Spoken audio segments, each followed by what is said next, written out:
성도 여러분, 밤새 안녕히 주무셨습니까? 복된 새날이 밝았습니다. 함께 찬양 드리며 하나님 예배자로 나가겠습니다. 32장 만유의 주제 찬양 32장입니다.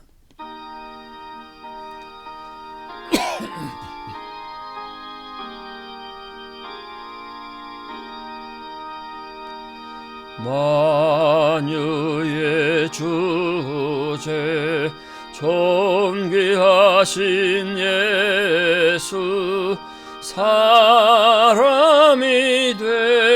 되신 하나님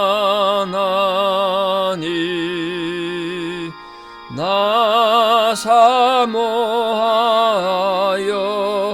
영원히 섬길 내 영광 되신 주로다.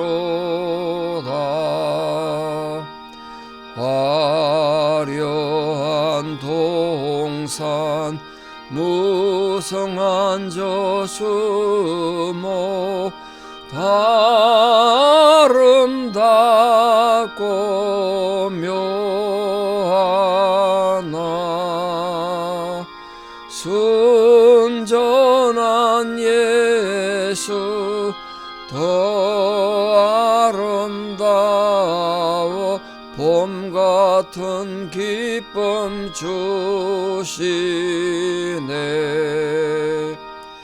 광명한 해와 명랑한 저 달빛 수많은 별들 빛나나 주 예수 빛은 더 찬란하여 참 비교할 수 없도다.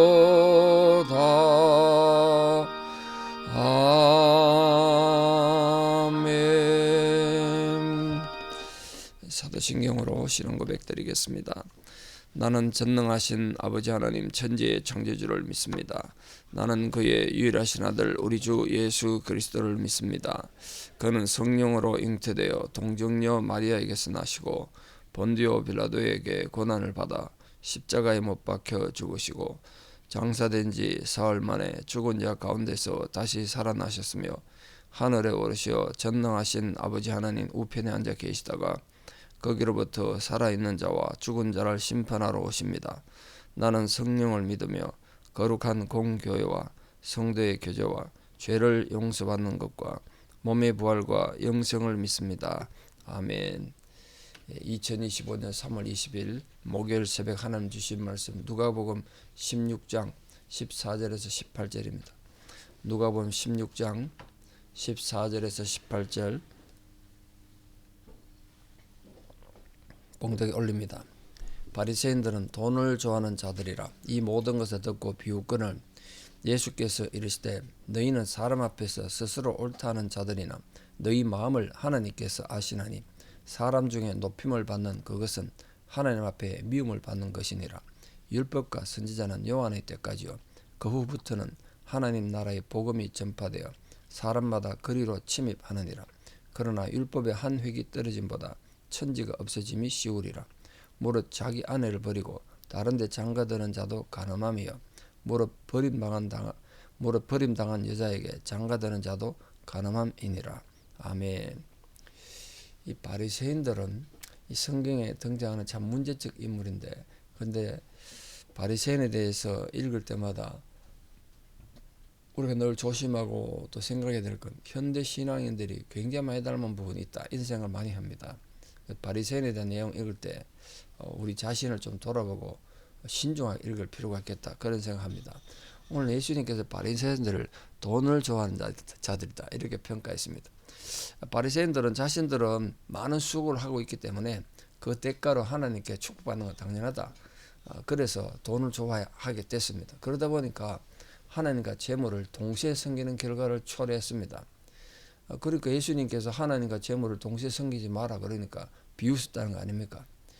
그래서 이 바리새인들은 위선의 탈을 쓰고 자신들이 가장 하나님 잘 섬기는 자들이다. 자신도 착각하고 그렇게 사람들 위선직을 생활한 거죠.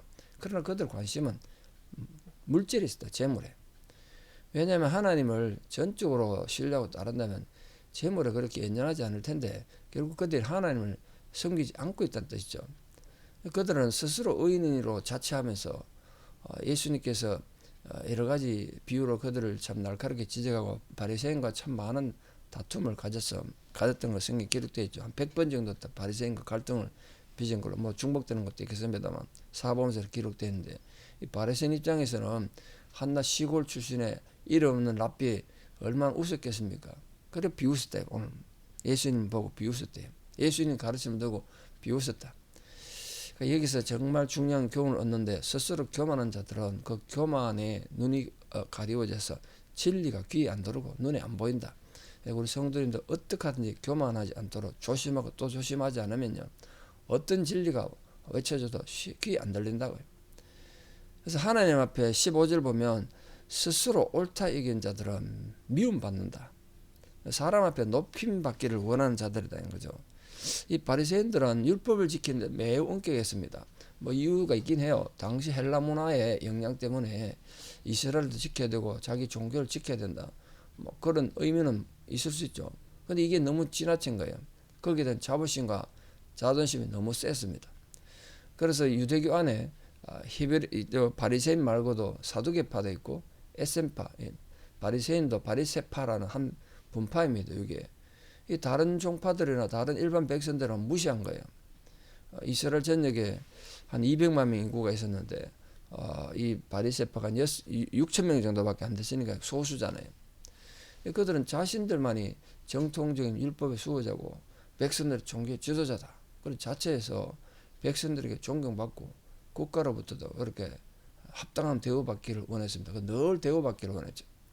하나님께서 그들의 속마음을 다 아셨을 거 아닙니까? 그들이 인간의 눈은 속일 수 있을지 모르지만 하나님 눈을 어떻게 속이겠어요?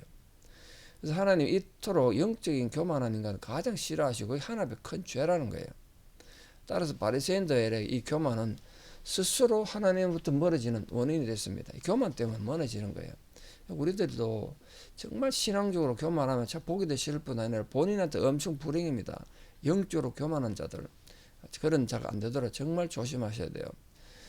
예수님께서 율법과 선지자는 세례 요한이 말하는 거죠. 세례 요한 때까지고 그 후부터는 하나님 나라가 복음이 전파됐다. 사람마다 거리로 침입한다, 들어간다 이렇게 말씀했는데 그 하나님 계시가 이스라엘 민족에 지금 임했다는 걸 구체적으로 밝힌 거죠.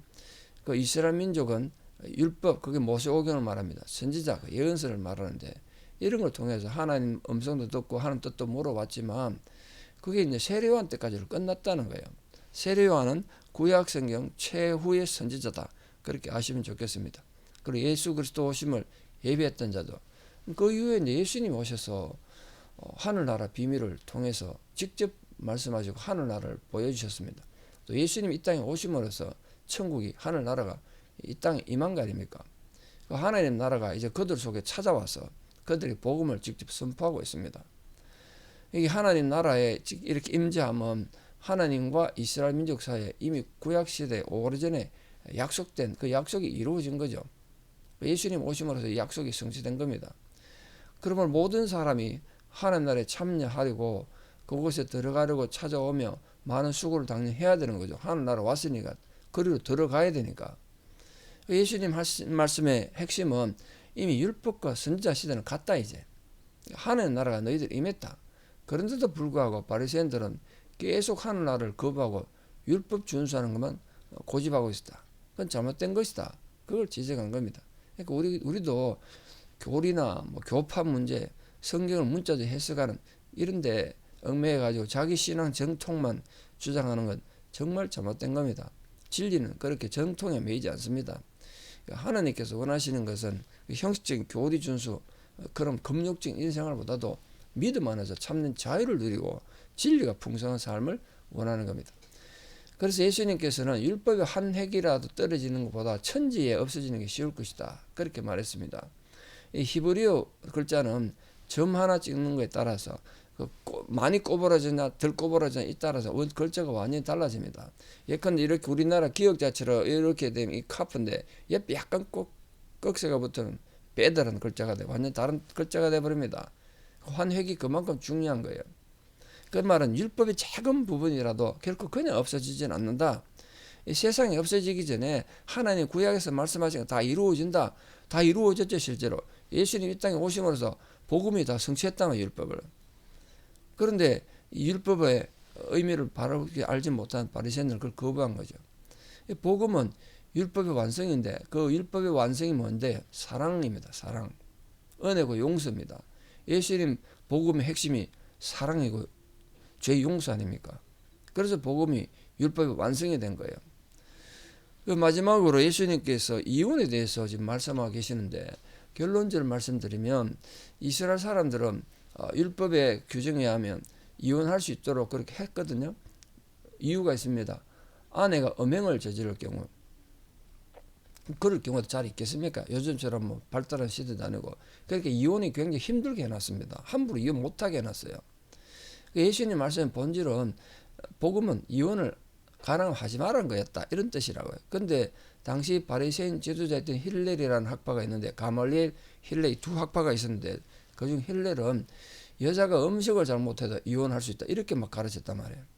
그러니까 당시 이스라엘 사회에 여자들은 정말 약자가 돼가지고 피해를 많이 입었어요. 왜냐면 여자들이 경제력도 없는데 남편도 쫓겨나면 자동으로 이혼이 되니까. 지금 회교에서 그렇잖아요. 너하고 이혼한다 세 번만 이혼이 된다니까. 이유도 없어요. 그럼 이혼된대요. 그렇게 여자들이 피해를 많이 입었습니다. 물론 뭐 상황에 따라 이혼할 수도 있는 거죠. 근데 예수님은 이렇게 부당하게 여자들이 쫓겨나고 밥 못한다고 쫓겨난 이런 식으로 이혼을 해버리면 가정의 신성함이 어떻게 유지되겠냐.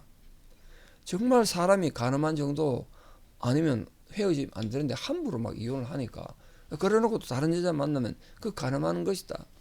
또 그렇게 버림받은 여자에게 또 가는 것도 가늠한 것이다. 그러니까 그 당시 잘못된 그리고 왜곡된 이혼제도 그리고 피해 입는 여자들의 인권을 존중하기 위해서 함부로 이혼하지 말라는 뜻으로 그렇게 말씀했습니다. 어떤 분들은 또 이것 자체를 잘못 해석을 해가지고 이혼 자체를 잘못하고 이혼하면 안 되는 것으로 생각한다. 그건 아니라는 거죠. 현대 우리가 현대 가정에 그게 보시면 아니라는 거 알잖아요. 중요한 건 복음의 정신이다. 하나님이 맺게 해주신 분이니까 성격 안 맞다고 헤어지고 뭐 밥 못한다고 헤어지면 어떤 가정이 완성되겠냐. 율법의 완성은 사랑이다. 그 정신으로 말씀하셨습니다. 오늘 예수님께서 말씀하신 율법과 하나님 나라의 복음이 이렇게 다르다는 것. 그리고 율법은 완성이 그 하나님 나라고 그게 곧 사랑이다. 그 의미를 구체적으로 이해하셔서 사랑으로 모든 것을 행하시는 성도들 되시고 특별히 영적인 교만에 빠지지 않도록 겸손한 성도들 다 되시기를 진심으로 축복합니다. 기도드리겠습니다. 아버지 하나님 은혜와 사랑을 감사합니다. 오늘 하나님께서 예수 그리스도의 입술을 통해 우리에게 들려주신 이 귀한 말씀 율법의 완성은 사랑이고 그 사랑으로 주어진 복음 천국의 나라 하늘나라 우리에게 임했다는 것을 분명히 알고 이 바리새인들 같은 영적인 교만에 빠지지 않도록 주여 우리 심령을 굳게 세워주시고 올바른 진리를 깨닫는 지혜로운 귀를 가진 자들 되게 도와주시옵소서. 무엇보다 영적인 교만에 빠져서 하나님 앞에 죄를 다하는 어리석은 자들 되지 않도록 자기 정의감에 빠지는 어리석은 자들 되지 않도록 현대판 바리새인들이 되지 않도록 부디 우리에게 깨달음을 주시고 신중한 신앙을 주셔서 참으로 복음 앞에 겸손하고 자유를 누리는 모든 성도들에게 도와주시옵소서. 이제는 우리 주 예수 그리스도의 은혜와 하나님 아버지의 만극하신 사랑과 성령님의 위로 교통 역사하심이 오늘도 주의 가르침을 잘 따라서 복음의 정신, 사랑과 용서의 마음으로 승리하기를 결단하는 성도님들의 위대한 신앙의 고백 위에 또 우리 사람 모든 자녀들 삶 위에 지금도 주님의 위로가 필요한 병상에 있는 모든 자들 위에 이제부터 영원토록 함께 하시옵기를 간절히 축원합니다. 아멘. 오늘 하루도 믿음으로 승리하시고 내일 또 뵙겠습니다. 감사합니다.